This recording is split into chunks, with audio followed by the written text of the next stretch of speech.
So I'm going to talk about some of my latest work. It's on Archive, and it's with Mark Bellemare and Michael Bowling. They're my supervisors. And it is about exploration in reinforcement learning using the successor representation, so hopefully I'll parse some of these terms along the way. There is a slide, the problem, but I'm going to assume that everyone knows the reinforcement learning problem here, so there is no diagram between agent and environment interacting with each other and stuff like that. I'm also going to assume that you are familiar with value functions and source and queue learning, but that's how far I'm going to assume, and from now on I'm going to explain everything to you. But the problem that I'm talking about here is the problem of exploration. And when we talk about model-free reinforcement learning, for example, that is what has achieved the great successes that we have seen recently, we start without knowing much about the environment, right? We don't have a model, so we start just initializing the value function and we don't know anything about the environment. And then if we don't know anything and we want to learn how to do control and to maximize some reward, we take random actions. And we hope that we're going, by taking these random actions and iterating around, we're going to learn how to maximize this reward, because we're going to stumble upon some good rewards, some bad rewards. And I want to claim that that's horrible. And I guess the only reason we are still doing that is because we don't have a better solution. So this is one attempt to study this problem, propose a different way of doing that. And I'm going to start. Hi, Rich. I'm going to start with a simple example to demonstrate why I'm talking about the random exploration is bad. And in this case, I'm talking about epsilon greedy, because that's what we do once we have a value function, generally with source and queue learning.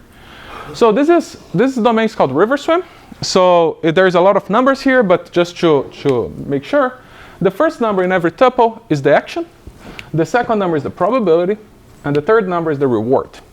So basically what this is saying is that, for example, if I'm in state 3 and I take action 1, there is 30% probability that I'll go to state 4.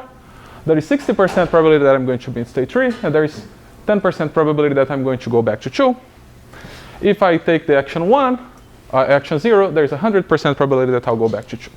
So what this is doing actually is saying that I have this environment where you have this agent trying to swim upstream.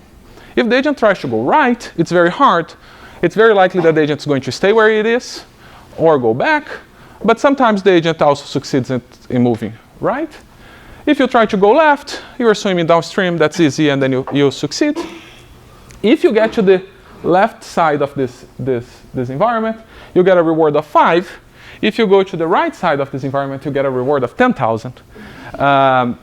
And you hope that somehow you learn to go right in this environment. And of course, the reward is 0 everywhere else in this plot. So let's see what it does. And I spent a lot of time doing this animation, more than I should. But let's say that you start at state 1 here. You just you start here. And just as a refresher, this is the update rule for SARSA, for example. But it also applies to queue learning. And let's say that you initialize all your value function to 0. And then you say, OK, I don't know what to do, so I'm going to take a random action. That's how you start at first. By chance, you take 0, and you end up at state 0. And now you observe a reward of 0, and you end up at state 0. So now what you're going to do is that, again, we have observed no reward, so our value function is 0 everywhere again. And now we're going to take a random, and it jiggled. We're going to take random or a greedy action. Doesn't make any difference now. But by chance, it was 0 again. So we observe a reward of 5. So now the next time that we update our value function, the going left seems good, because it's like, whoa, wait, that's actually great. So now if I take a greedy action, I keep being there. And now, by just doing these 3 steps, what I'm actually hoping the algorithm is going to do is to sample an epsilon greedy action. So let's say that epsilon is 0.1 or 0.05. To not be optimal here, but to come here and then to by chance sample actions that is going to take all the way here, while it's extremely hard to get all the way to the right. And this is just a toy domain. It's like it's very simple to show how this works. But then, of course, it can get much worse. Now, imagine that we have his high-dimensional environment. And I was playing this game yesterday, so this is what I do. So this is what you're expected to do as an agent. You avoid the skull, collect the the key, go back, and open one of the doors. In this case, you go right, and then you keep doing that. You get the sword. That's actually a really cool game. So this is what a random walk does. And this is actually a random walk. I generated it. And surprisingly, this is good. I was really happy that I generated this first one because it's like, at least it's short, because quite often the agent gets stuck at the staircase for like 5 minutes until we say, oh, the episode is over.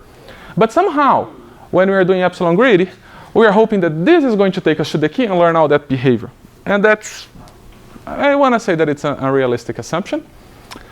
That being fair, it all depends on how much time you want to spend doing that, right? DeepMind has some papers with billions of frames on Atari now, and then they do learn how to get the key. But we should do that less than billions of frames. And yes, it's B with a, it's a B, it's not millions. So I'm going to talk about one idea on how to do exploration using the successor representation. It's to guide the exploratory behavior. So let me start telling you about what the success representation is. I guess there was at least one T-Time talk where people talked about success representation. Craig gave an AI seminar. But anyway, the idea is that when we are talking about supervised learning, so classification, we generally have those very nice plots that we have positive examples on a plane, and then you have negative examples, and then you draw some surface, and you say that, oh, things falling from this side is from one class, and things falling from this other side is a different class. And what we're actually doing there is that we have this assumption that I'm going to learn from examples, and then the points that I have that are close in space, the Euclidean distance, let's put this way, from the examples that I already know, I'm going to assume that they have a similar value. So you have this proximity in space. So in this case, for example, if you have states A, B, and C here, and you ignore the color of these tiles, you would say that A and C are much more likely to have a similar value than A and B. But then obviously, if you think about this as walls, we would all agree that it's much more likely that A is closer to B than to C. And the success representation was this very nice idea from Peter Dayan, where he said that, okay, in reinforcement learning, we might not be interested in proximity in space, but we might be interested in proximity in time. So if I'm going to take a short amount of time to go from one state to another, these states are going to be closer than necessarily the Euclidean distance between them. And this is the general intuition. So if you plot the successor representation with respect to state A, for example, and then this is defined over a policy, of course, this is what you see. So higher is like the higher value. And of course, what it's saying is that it's much more likely if I follow a random walk that I'm going to be around this region of the space. Formally defining, it can be defined as a value function, a GVF, if you will, where basically what you have is every time that you visit, you define it with respect to a policy, to a start state, and to a given state. So you have a success representation over a bunch of states. So you get a reward of 1 every time you visit that particular state. So in this case, S prime. And then gamma is fixed. And you're just going to do this. And this is going to give you an estimated number of times. If gamma is 1, you're going to have an estimated number of times you're going to be to that state. Gamma less than 1, you have a discounted estimate. And it has very nice properties. So if you look at graph theory, you can just compute it this way. So basically, it's just a summation of the dot products. And if you're doing some math in reinforcement learning, you have seen this matrix before. It's part of the solution for the fixed point for the Bellman equation, for example, or the LSTD matrix, and it shows up everywhere. And what is really cool about the success representation is that we're talking about matrices and so on, but this is just a value function. And we know how to compute value functions. We do TD. So we can actually do temporal difference learning with the success representation. And we can simply learn it online, one step updates and so on. So the gist of this talk is to show how we can actually use the success representation or some variant of it to do exploration. And to do that, I'm going to provide some intuition with the substochastic success representation. So there's a lot of S's there. So you have, let's imagine that you have this very small MDP, A, B, and C. You have 3 states. Edges are transitions. You can go from A to B and A to C and so on. We don't have to worry about probabilities now. And what we're going to do is that we're going to add this phantom state and these imaginary transitions here. So basically what's going to say is that the agent is going to think that there is also this other state. This is very similar to what Rmax does, for example. But here there is no assumption about what the reward is going to be or anything like that. And we are going to just compute the empirical. So if we drop the 1 here, this plus 1, we would have the empirical transition matrix. So we are taking steps, a random walk, and we're estimating the transition probability. We would get that. If we add the plus 1, what we're saying is that we're assuming that there was this transition at first, and now we're going to compute that. So just to be clear here, I'm talking about the number of times agent went from state S to S prime, and I'm talking about just the number of times the agent was in S. And we can then define the substochastic success representation. That is just exactly what we had before. But the reason it's called substochastic is because obviously a matrix P, if you look at the probability of going to everywhere, it's going to add up to 1. And here it doesn't add up to 1 because of this plus 1 at the denominator. And so it's just a small change to what it's supposed to do. And what is really cool about that is that I can actually show that if you do that, the substochastic success representation implicitly counts the state visitation. So there is a quote here of theorem, because although this is formal, it's not exactly the theorem in the paper. But just to choose the parse, if ns is the number of times you've been to state S, and psi tilde is going to be the substochastic success representation for a given gamma, we know that the norm, the L1 norm of the substochastic success representation is going to be counting the number of times you've been to that state. The intuition here is that imagine that you initialize, in this environment here, imagine that you initialize all the transitions as being equally likely. So in state A, for example, let's say that we assume that this is 1/3, 1/3, and 1/3 before you do anything. So now you take a random walk, and from A you end up at B, or from A you end up at C, and then you keep doing that. You never actually come here when the agent is acting. So as thin as this transition gets, you kind of have a count of how many times you've been to state A, for example. So the real statement of the theorem, it's kind of a tight bound here because I have a theta there, but basically it's saying the same thing. That the L1 norm of the substochastic success representation gives you counts. And to do that, so okay, we have this result. So what I'm going to do, I'm going to do exploration. I started motivate with RiverSwim, so let's go back there and let's just do a sanity check. I'm telling you that we count. So let's count the number of times we've been to its state, and let's use it as an exploration bonus. So the minus here, it's because if you go back to the theorem, there is some nuisance with the signal, but it's basically just a count. So we are going to give a bonus as the number of times I've been to each state. So if I've gone to the left side too much, then I'm going to say that, yeah, maybe the other places are going to be nicer because I have never been there. And that's how it's going to go.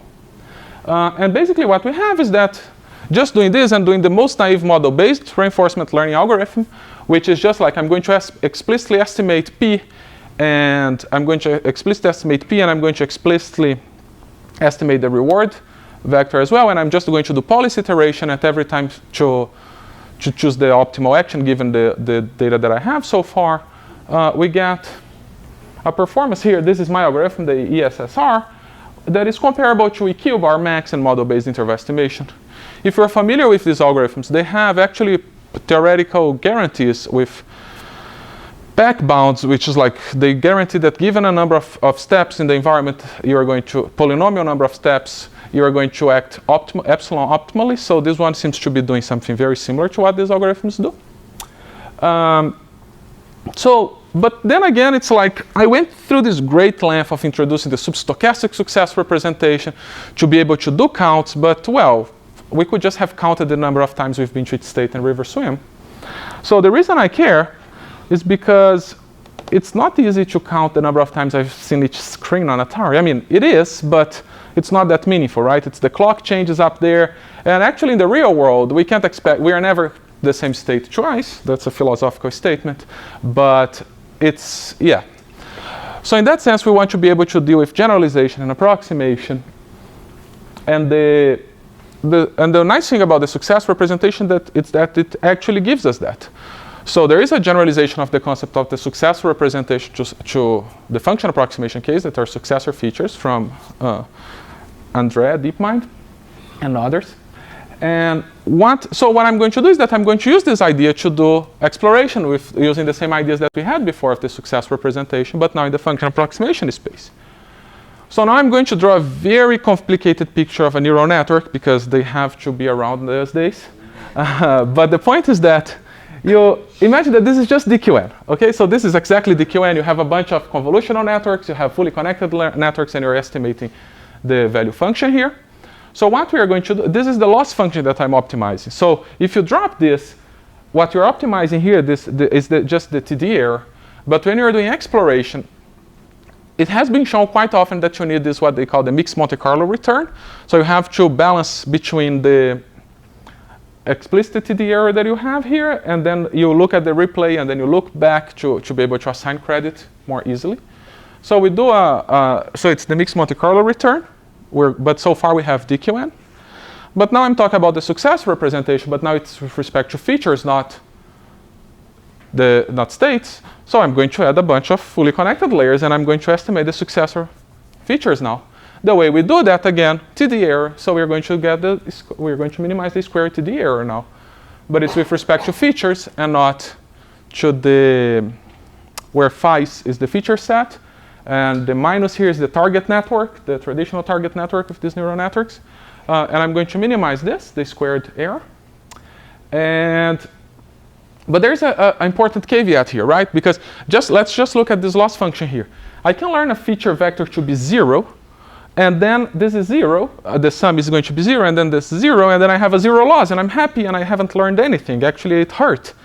So because of that, there is a small circle here that's saying that I don't propagate the gradients back, because I don't want the successor representation to interfere with the representation learning process. But now, to be able to predict the sum of features, I need to be able to learn features, but I just learn features if I observe rewards, and then I want to do exploration to observe positive rewards, so it's like I'm in this problem. So what I'm going to do is that I'm going to add an auxiliary task, an extra prediction, just like you could do with GVFs.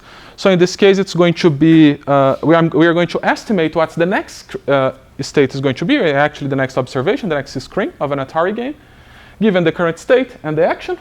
So it's a bunch of layers here. There's a paper that justified these things, and they showed that this works, so I was happy, and I just used the same idea.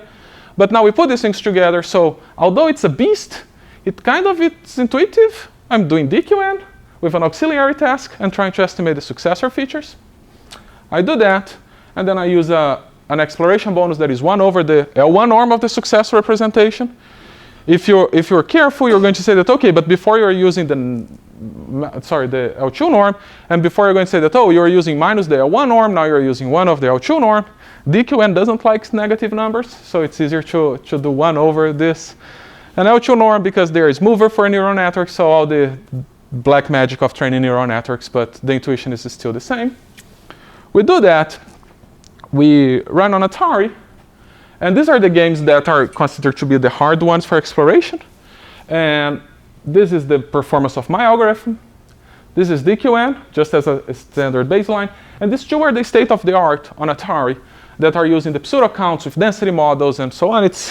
I really like those papers, but it's extremely hard to implement because you have this assumption of a density model, and then you have to be able to implement that, and then you need a density model per environment or per domain that you are going to evaluate.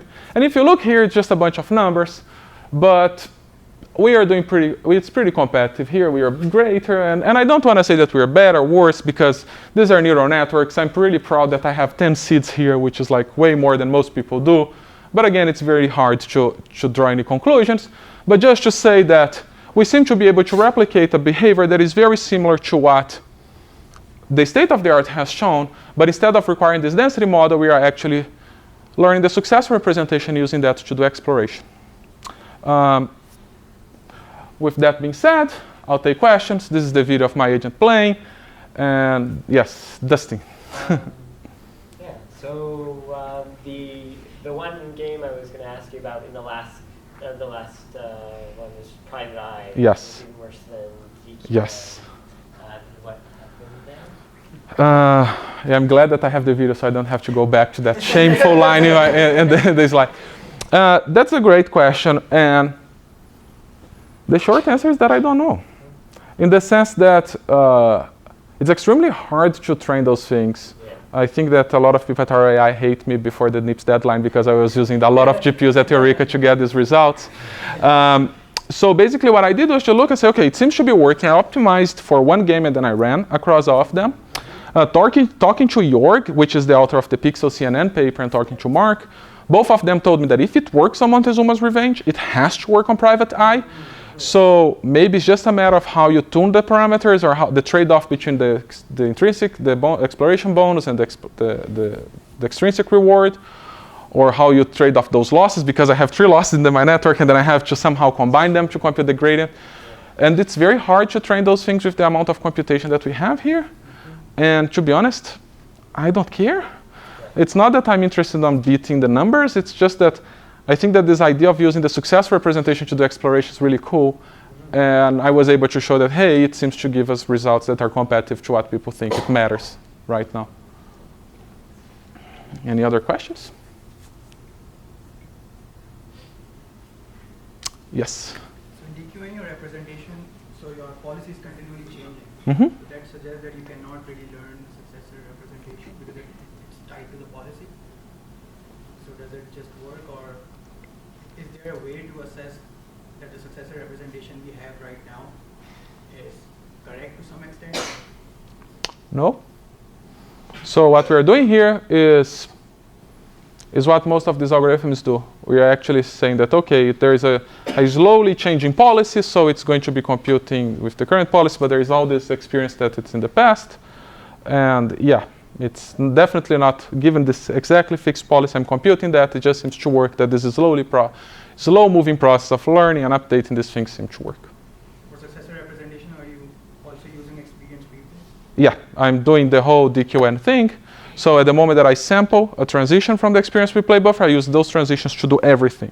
So the same transition is to predict the next, is to estimate the next screen, to compute the loss for DQN, and to also do the success representation.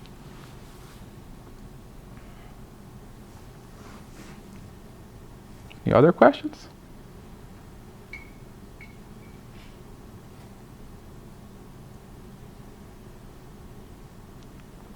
Okay, I'll take that it was super clear then. Back to the numbers. Sure. I may or may not have a question here, but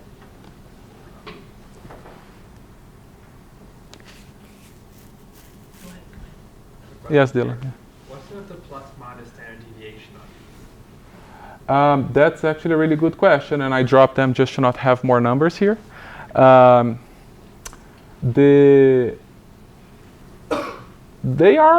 They are what they are. It's like clearly these things are greater than this thing, and these things are a mess because it's like you have 5 seeds. So if you actually want to do the real statistics and do 5 seeds, because it depends how you do the statistics, right? If you do it properly, you should be doing it over the process and not over the estimation. So you have 5 samples, and then the bars are going to be huge. A lot of people do it over, I don't know, repeated once you learn the process, so it's not very meaningful. But anyway, we can say for sure that this is definitely, all of these algorithms are in the same ballpark, and DQN is not. This one, we are slightly ahead. This one is a mess. We're all tied, except DQN, that DQN is actually better in freeway.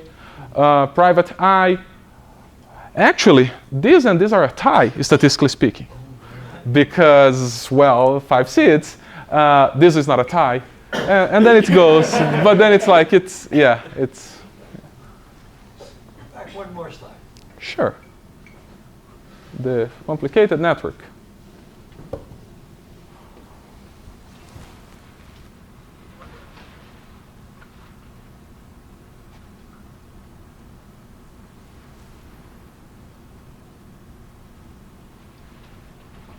I'm just trying to understand what the idea is. Okay, the idea is that we want to use the our estimate, the current estimate of the success representation. Yeah, without any buzzwords. What is the buzzword? Success Representation. Okay, so we're going to estimate the total feature count that we're going to have from here on until the future, discounted. Okay, so it's just a GVF, but now it's a GVF over features instead of state visitations. And So not features I'm going to see soon, but Uh, number of features I'm going to see soon? No, so basically it's the value. So here I'm talking about phi here. So phi is the value of this layer here. So the output of this layer, so I have 1,024 features. So here I'm going to, let's say that what's the sum of the first one over the time, and I'm estimating all this. So at the end, I'm going to have 1,024 predictions, and I'm going to compute the norm of that prediction. And this is in the future, right? That's what it's doing, and it's going to use that as an exploration bonus.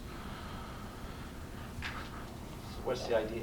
Oh, the idea is that, I mean, so there's 1,000 features, and for each one, Yes. I predict how much of each one I'm going to see. yes, it's How is that an exploration bonus? a great question. And I overlooked something important here, that is that I'm also normalizing the norm of this output here. So basically, I know that the sum of all the features have to be 1 once I'm outputting that vector. And the reason this matters is because now what's going to happen is the following. Imagine that we just initialized the network. So all things are kind of the same because you initialize all the values very similarly. So these values are all very small, and then you don't expect that one feature is going to stretch. You're not expecting that one feature is going to be much bigger than the others when you do this initialization because they are random. As you start learning, some features start to be activated much more often than the others. And once you do the L2 norm, if you do the L2 norm of 0.1, and you square that and then take the square root, it's a small value. But now imagine that you have a 1 and a bunch of zeros. The L2 norm of that is going to be 1.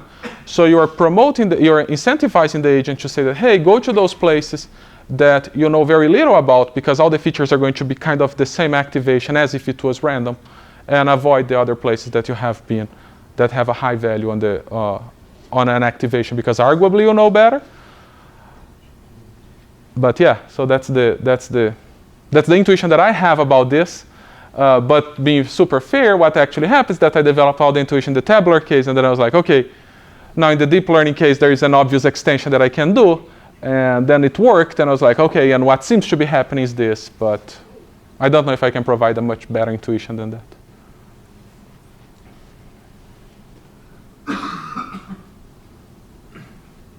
Any other questions? Yes. So probably you know there's a paper, they use some self-super learning to... That uses what? I'm sorry? Self-super learning. Self-super learning? Self-supervised. Okay. It's also from DeepMind. They do, try to get some signal from, for example, similarity between frames and are the audio and video signals are aligned. It's very recent paper, and they achieve very good result on 3 very hard Atari games. Like say, I think it's 30,000 something for the Montezuma. So how do you compare this? And I think is it possible to combine them somehow? I don't think it's possible to compare them because if I remember correctly, they are actually using human demonstration. So it's the gameplay. Yeah, they are using YouTube. Yeah, so if they're using YouTube, it's an unfair comparison, right? It doesn't say anything about the work itself. It's just that you're coming from different assumptions. One of them, they're assuming that they have, it's almost as you are watching your big brother playing a game, and then you learn from it. And this one, you have to figure out things from random. So I don't think that there is a meaningful comparison to be made there. Yes? Are the next state predictions good? Like the S+1 in this picture?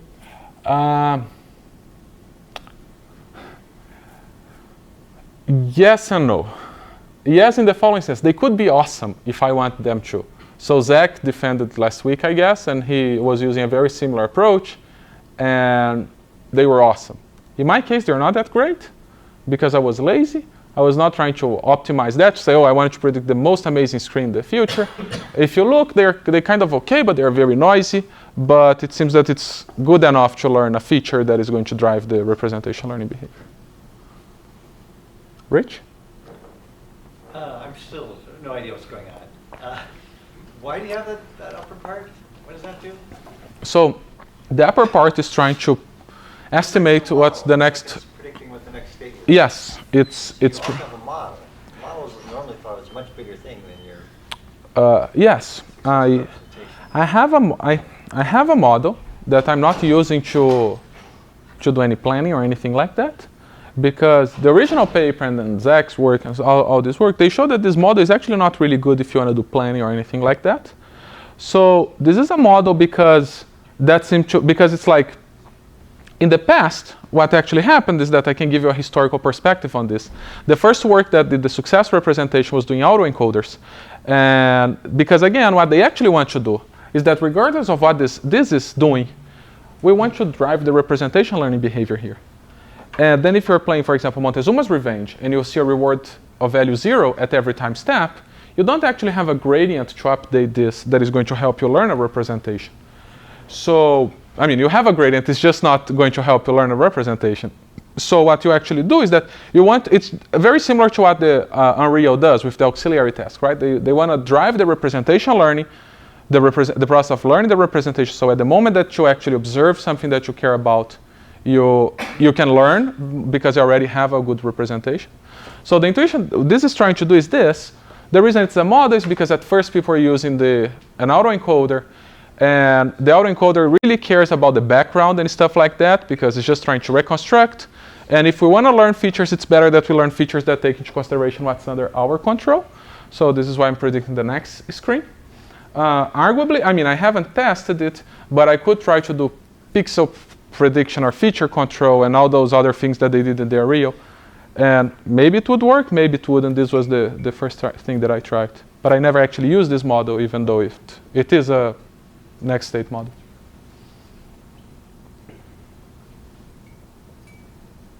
Many interesting things, but none of it says why you have it. I mean, Oh, why you have it as part of this. Are these two different things, the successor representation and the model? The successor yes, they are different things, but the successor representation is trying to learn. Why are you doing two things at once? Because the successor representation is trying to estimate the value of the features in the future, right? The discounted sum of features. Yeah. So to do that, I need features. You have features. Well, but they are horrible because they're just randomly initialized here. And I'm just going to predict the value of a random initialized feature because when taking a random walk in these complicated environments that have reward 0 almost at every time step, you never actually get a big TD error to say, oh, I'm going to actually drive the representation learning process.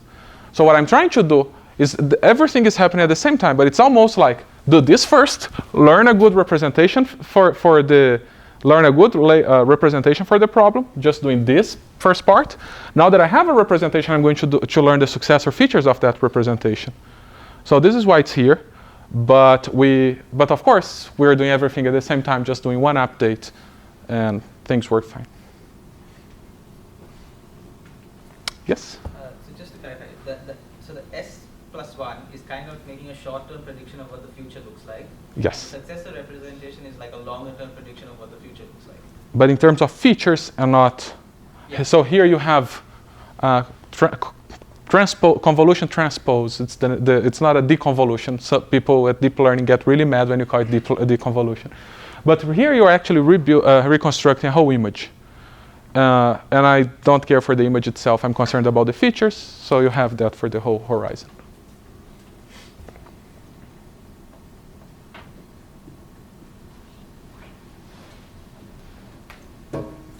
We're over time. Thanks, Marlos. Thank you.